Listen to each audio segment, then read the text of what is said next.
Well, hello there and welcome to the candy wallpapered upstairs hallway carpet of the dollhouse for another reading from The Secret Language of Birthdays by Gary Goldschneider and you Stelfers.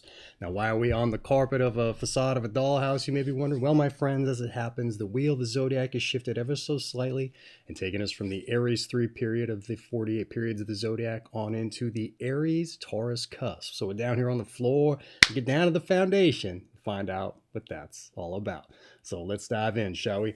The Aries-Taurus Cusp takes place from April 19th on through to the 24th. The zodiac position is approximately 27 degrees Aries on through to 4 degrees Taurus. The central concept is power. The season is mid-spring. The elements are fire and earth. The qualities are cardinal and fixed. The rulers of the planets Mars and Venus. And the symbols are the ram and the bull. And the modes are intuition and sensation. All right, now that the particulars have been gone over, let's dive into the breakdown for the Aries-Taurus Cusp. Here we go. The Aries-Taurus Cusp, or the AT Cusp, is an overlapping and admixture of the first sign of the zodiac Aries and the second sign of the zodiac Taurus.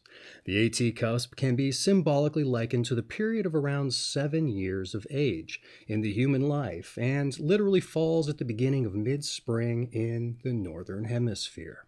The AT Cusp may be said to represent power.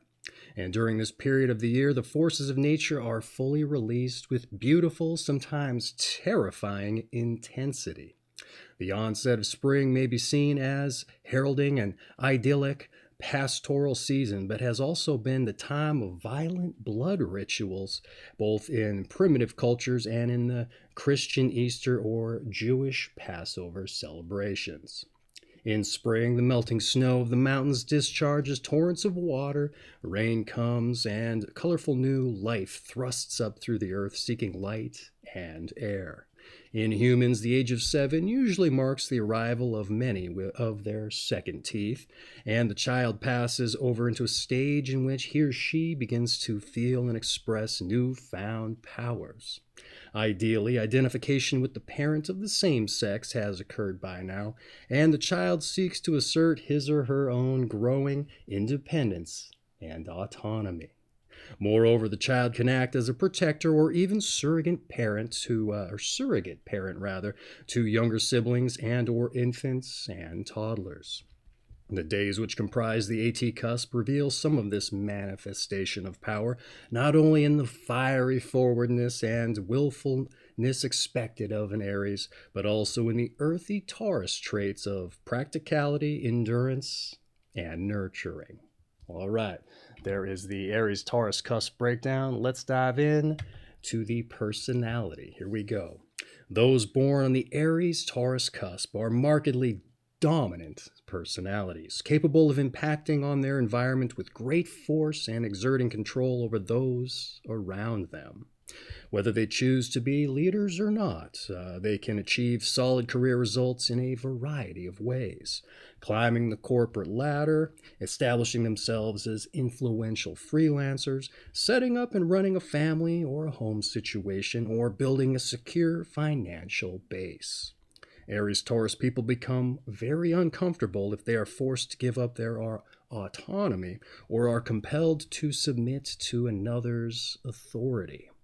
On the other hand, they must avoid being victimized or overwhelmed by their own drive and ambition.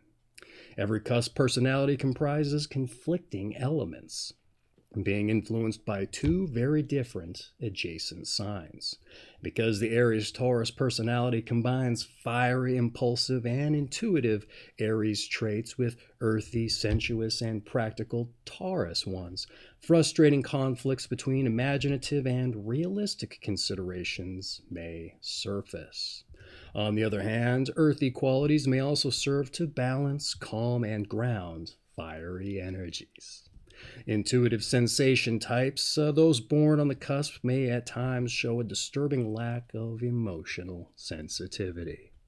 Taurarians are highly strategic in thought and action, and this is demonstrated in their ability to overcome seemingly overwhelming odds, guided by an unerring instinct which tells them when to wait and when to act.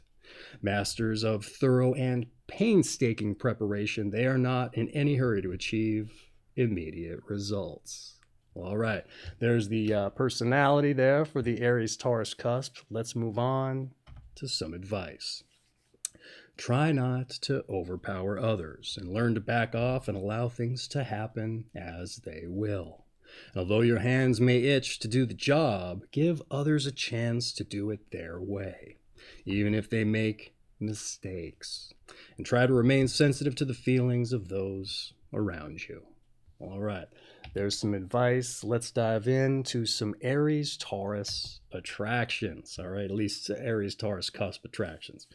People born in the Aries-Taurus cusp are generally most attracted to other cusp people, particularly those born on the Taurus-Gemini or May 19th through the 24th cusp, and the Scorpio-Sagittarius cusp, which takes place from November 19th rather, on through to the 24th. All right, there's been the attractions. Let's finish off with a few Aries-Taurus cusp notables. All right, here we go. We start off with Glenn Seaborg, also Lucrezia Borgia, Adolf Hitler, as it happens, Gro Harlem, Brundtland, also John Muir, Catherine the Great, Vladimir Lenin, as it happens, Ba Yang, and William Shakespeare, also, to be a conflicting foil there to some of the more tyrannical individuals. Also, Catherine de Medici, all right, Willem de Kooning, and finally, Barbra Streisand. All right, I know I probably mucked up a few of those names there, so let's make up for it on my side. The Hooked on Phonics doesn't help me much with the names on a lot of occasions. But that said, this has been the Aries-Taurus cusp. And hey, hopefully you learned something ostensibly about yourself or maybe a loved one who was born in this period. But hopefully if you want to learn more, you can find you elsewhere on the channel for your birthday reading. All right, hope you enjoyed yourselves. We'll see you later.